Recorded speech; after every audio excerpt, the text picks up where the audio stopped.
morning. Just excited about being here at the Cheez-It Bowl. This is a great opportunity for our program, obviously, and as a coach, as an offensive coordinator, just excited about getting underway with my new position here, and just really can't thank Coach Sweeney enough for this opportunity.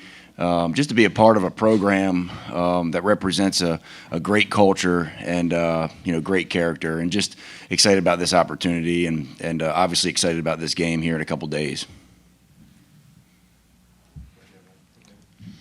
Good morning, Mike Reed, Special Teams Coordinator, Quarterbacks Coach.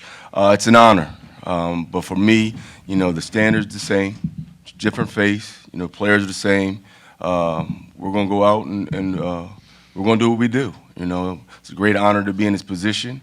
I've been here 9 years now, and for Coach Sweeney to elevate me to Special Teams Coordinator, it shows that he has some faith in me as a coach, as a man, as a person, as a mentor to some of the young men. So we're here this week, and going to put on a good show. All right, we'll start with Matt over on the right.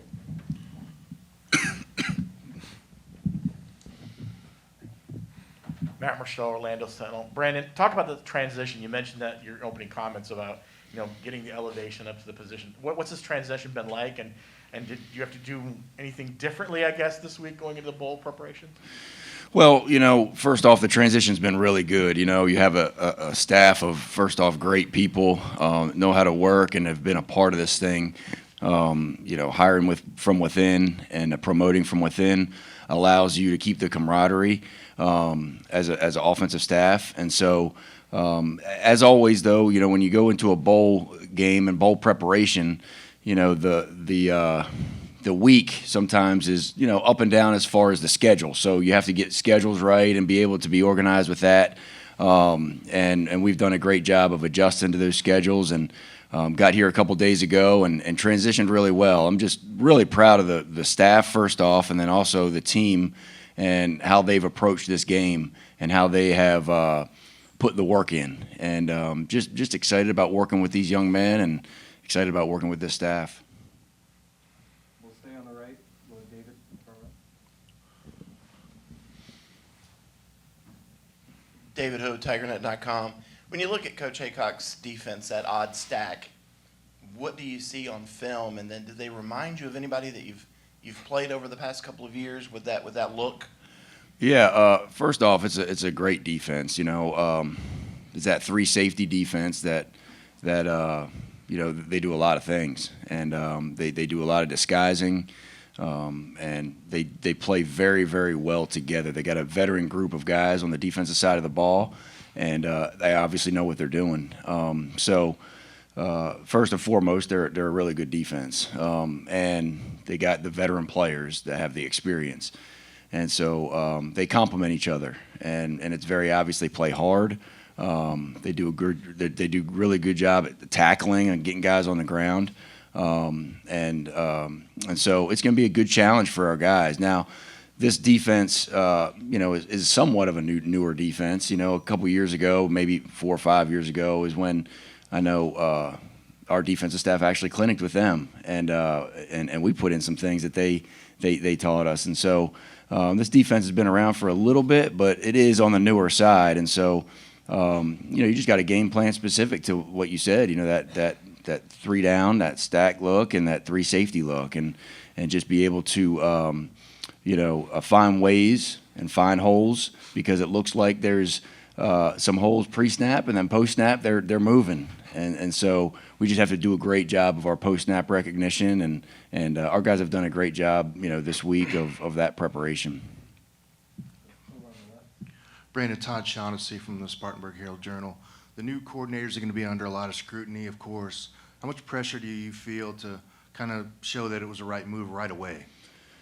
Well, first off, I've been in this position before. I've been a coordinator for 6 years and have called plays last year in the bowl game, and then been a part of this staff for I just finished my 7th full year. And so, having that comfort level of being around the people that I'm around, and then them having trust in me, gives me a lot of confidence.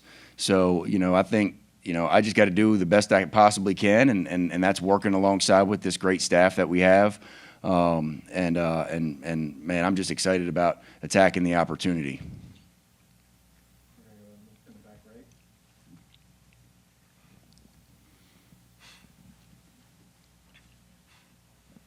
Grace Rayner with The Athletic. DJ Dabo has told us that he doesn't think you'll be fully healthy until the end of the season, but just where are you physically with the knee and the finger?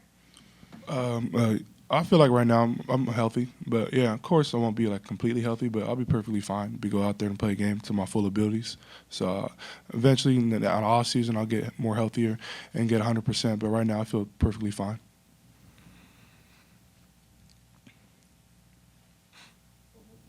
Stay back there, yeah. Matt Connolly with ClemsonSports.com. Coach Reed, did you have any opportunities to leave with some of the coaching turnover, and if so, what kept you at Clemson? Not really. You have opportunities every year. I've been in the game for a long time. I have a lot of friends that are a lot of places. And when you're at a place like Clemson, it's kind of hard to leave, okay? We do things a lot different than a lot of people.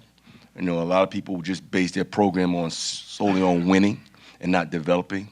And that's one good thing I love about Clemson, and in the fact that it's a family atmosphere. My family feels appreciated and wanted, and they're around the facility. So for me, it was a no-brainer. Like I said, I love my kids, and when I say my kids, I mean my players. They're like family. And so when those opportunities come, you've got to look at it as, hey, do you want to leave these kids? And I'm not ready to leave my kids, and I'm ready to leave the staff. My kids have been here since 3 and 5 years old, so all they know is Clemson. And for me, it was a no-brainer. Sam Newman with the Clemson Insider. Hey, Mike, just wanted to ask about your guys, Mario and Andrew. I mean, how has it just been for you to see them kind of flourish and develop into, being some of the best corners in the conference? I mean, as I said, it's a developmental program, and to see them grab hold of a lot of things that we try to teach them, and for them to use them and every day, it's great. It's like a newborn child. You see them crawl, and then you're there to see them walk, and then to see them take their first steps and run. It's a great feeling. And these guys deserve it. They've put in the work, and now it's coming to fruition. Go back over to David. David Ho, TigerNet.com. DJ, you've obviously worked with Brandon. He's the passing game coordinator, quarterbacks coach. What is it like now working with him as the offensive coordinator? And, how has he changed over the past couple of weeks in taking over that role of being the boss of the offense? First and foremost, I'm excited. I mean, Coach Schrader is my quarterback coach, so I'm real familiar, have a great relationship with him already. So I'm really excited that Coach Schrader is a new offensive coordinator. Excited to get going with him in this game. I know Coach Schrader is going to do an amazing job, and for the most part, it's been exactly the same. Coach Schrader is the exact same person as he was when he recruited me, and then when he was my quarterback coach, when he was a passing game coordinator, and now he's offensive coordinator. He's the exact same person, so nothing has changed. I'm just excited for the new opportunity to work with Coach Schrader. Go back over on the left. This is for DJ and Coach Streeter. I just wondered about your reaction to Pumachan leaving. How did you process that in your mind, and then confidence in the backups now? Well, this day and age with that transfer portal, it's not a surprise, first off. And, I'll say this about Tyson. I mean, what an unbelievable young man he is, comes from a great family. And, he just felt like he needed another opportunity and another kind of restart somewhere else. And, so I'm excited for him to have another opportunity. My full support. And he did some good things. There's no doubt about it. He's got some talent. So, but man, I feel really, really good about, our backups. I really do. You have a guy named Hunter Helms, and you have a guy named Billy Wiles who have put the work in, number one. They understand the offense. They understand the big picture, and they continue to improve, and they're continuing to want to get better and better each and every day. And so that's the biggest thing is knowing that you have guys behind DJ that can manage it and understand the big picture, and that's what they've been able to do. And so just really excited about those two young guys. Time for a couple more. We'll start over on the John Blau with the Post and Courier. DJ, you talked a lot about how you had so much faith in Coach Elliott as a play caller. What about Coach Streeter gives you faith in him as a play caller and a coach to kind of lead the offense going forward? I think the main thing is the comfortability level I have with Coach Streeter. Being my quarterback coach, I'm with him every day. I'm with meetings with him every day. I know his thought process, and he knows my thought process of what the different plays we want to call. So I think from the comfortability level, that's the biggest thing with me is that I have a great relationship with him. So I think the comfortability level is just right there. So I feel like that's the biggest thing that I feel like I'm more comfortable with, sir. I think that's it. Gentlemen, thank you for your time.